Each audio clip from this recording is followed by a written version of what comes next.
Pandora's Hope. Today is the day we move into our dream home. It was a year ago that my parents offered us the land where their house used to stand, on the condition that we lived together. We wanted to be particular about it, so we decided to build a new house instead of renovating it.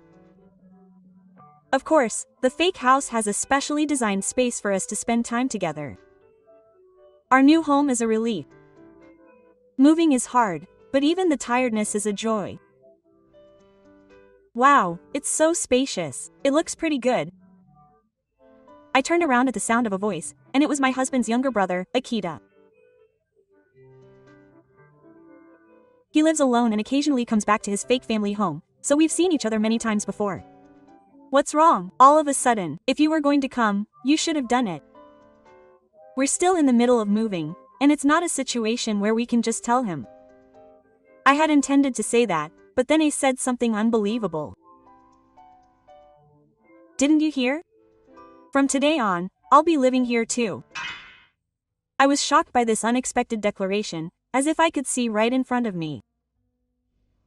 Akita said that the space where he would be living would be the space where his father-in-law and the fake house would be living.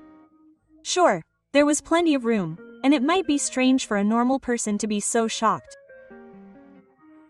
But the problem was that it was not normal. First of all, it was an adult, but she didn't work much and lived in a state of almost unemployment. She said that even when she did have a part-time job, she didn't last long and that it was a shame to be employed by others. She said that she was the one who created the company and employed others, but she didn't have a clear vision for it.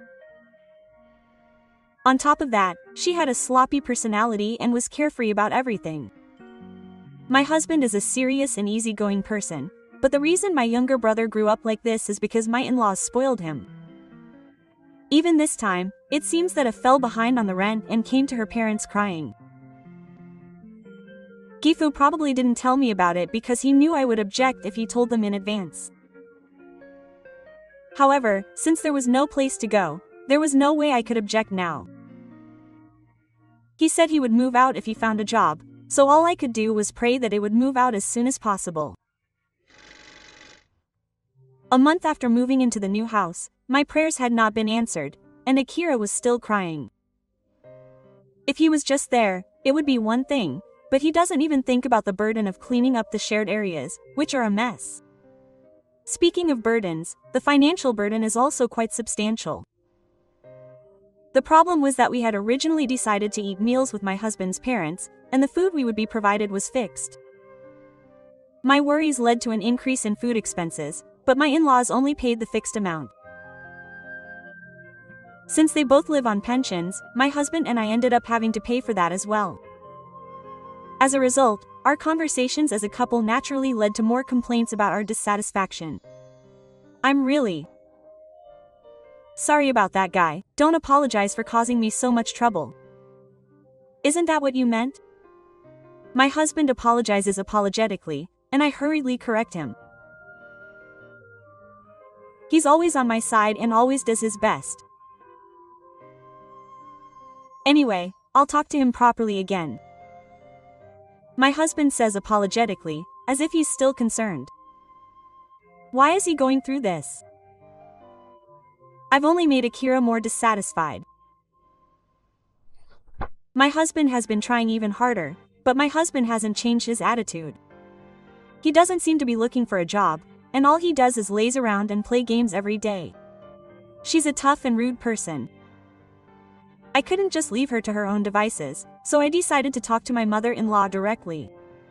Of course, telling her directly that I wanted her to move out would cause a rift, so I decided to look into the family.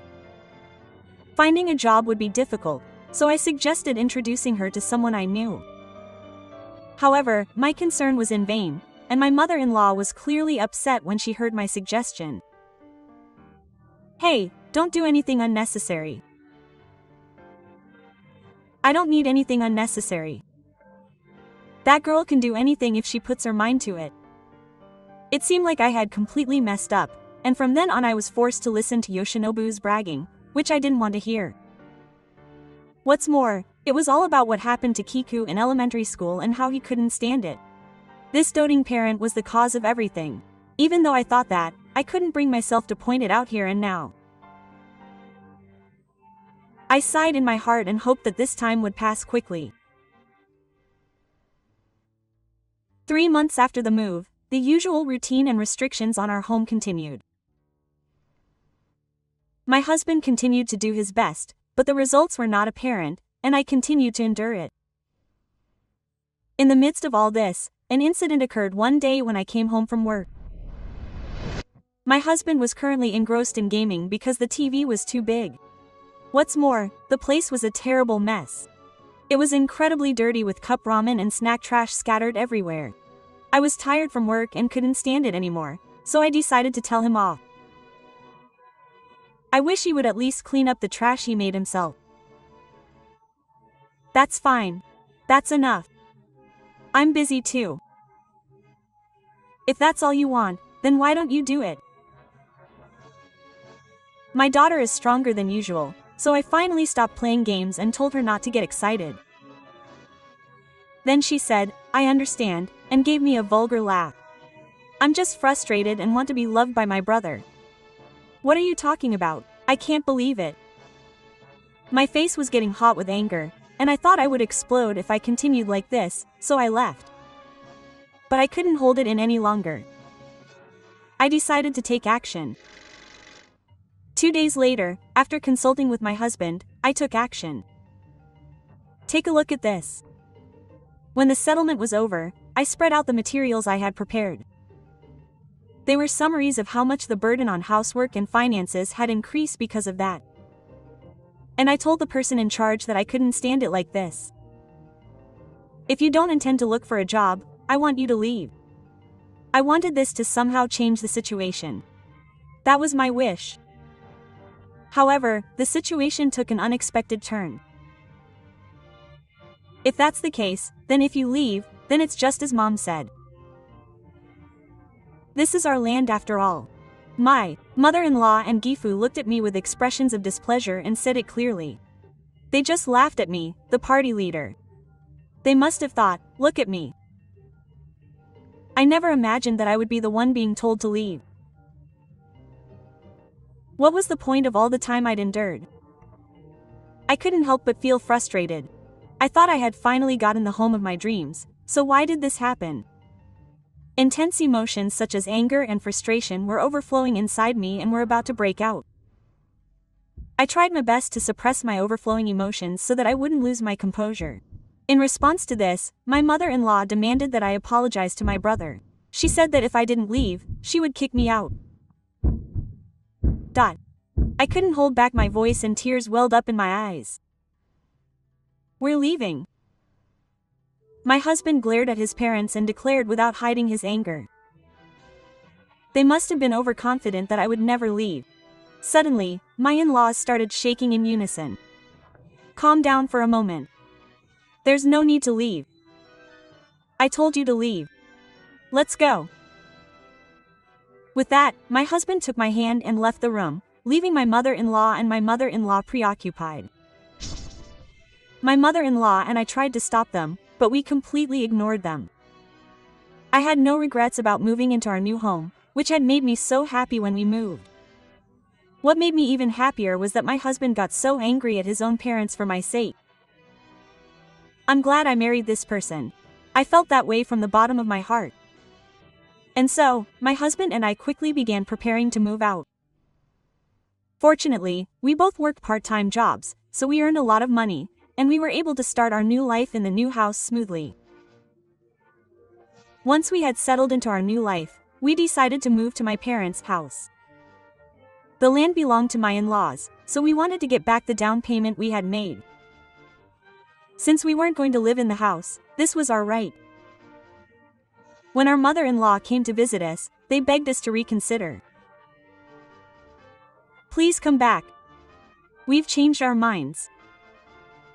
I feel bad for you. I even said I would look for a job. The husband stares at the two of them with a cold gaze. He continues, saying that he can't live with people who would hurt his precious wife. And the reason they want you to come back is because you can't pay the mortgage. The expressions on the mothers-in-law's faces change. It's because my husband's words were so harsh. In addition to putting up the down payment, my husband and I were actually paying the mortgage on the house. The mortgage wasn't an amount that two people living on a pension could afford. Gifu denies it, perhaps because of its appearance, but it's clear that the house is dilapidated. The husband points out again that it was you who told them to leave, and firmly states that he has no intention of coming back. There's no way I'd come back to be regulated after all that concentration. There are good and bad things about saying it's regulated. Has his pride been hurt? Gifu's previous attitude is gone, and he shows his anger. It seems that he was really upset that his son called him regulated. I heard later that this was all part of my husband's plan. I don't need the likes of you guys to help me. Then give me back the down payment. You won't need us. Of course. Just wait a minute. Gifu stood up panting and headed to the bank to withdraw his savings. It must have been a tit-for-tat exchange.